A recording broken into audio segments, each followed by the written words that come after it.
Tissue paper అయితే తిన్నారు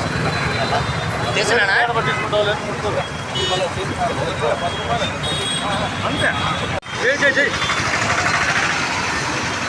రోజులు కాదులే.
కాంగ్రెస్ పార్టీ అధినేత గౌరవనీయులు మాన్యశ్రీ రాహుల్ గాంధీ గారి జన్మదిన సందర్భంగా ఇక్కడ విచ్చేసినటువంటి విలేకరులకు, ప్రింట్ అండ్ ఎలక్ట్రానిక్ మీడియా సోదరులందరికీ కూడా పేరు పేరున ధన్యవాదాలు తెలియజేస్తున్నా ఉన్నా.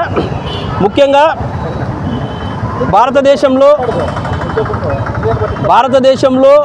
గత 12 సంవత్సరాల నుంచి విచ్ఛిన్న రాజకీయాలతో విభిన్న మతాలు, విభిన్న సంస్కృతులు, వసుదైక కుటుంబమైనటువంటి భారతదేశంలో కులాల పేరిట, మతాల పేరిట విధ్వంసకాండ జరుగుతూ ఉంది దేశవ్యాప్తంగా. పాలకులు ఎవరైనా సరే గత ప్రభుత్వాలకి మారినప్పుడు అభివృద్ధికి పునాది దాని ఏమంటాము, అభివృద్ధికి కొనసాగింపుగా ఉండాలే తప్ప అరాచకానికి పునాదులు కాకూడదు. కాబట్టి ఇప్పుడున్నటువంటి సంక్లిష్టమైన పరిస్థితుల్లో కోట్ల మంది ప్రజలు కూడా రాహుల్ గాంధీ గారు ప్రధానిగా చూడాలని కాంగ్రెస్ పార్టీతోనే సుభిక్షమైన, సుస్థిరమైన, సంక్షేమమైన పరిపాలన దేశ ప్రజలకు అందుతుందని భావిస్తూ ఉన్నాము.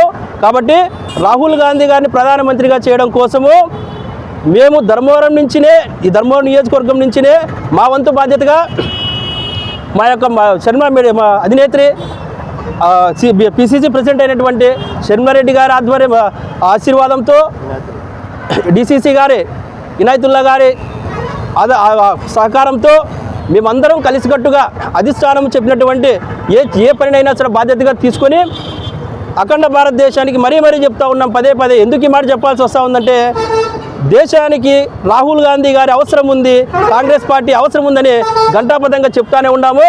కాబట్టి అన్ని వర్గాల ప్రజలు, అన్ని మతాల ప్రజలు భారత రాజ్యాంగం స్ఫూర్తిగా పరిపాలన జరగాలని చెప్పారంటే ఒక కాంగ్రెస్ పార్టీతోనే సాధ్యమవుతుందని చెప్పని ఈ సందర్భంగా తెలియజేస్తా ఉన్నారన్నా.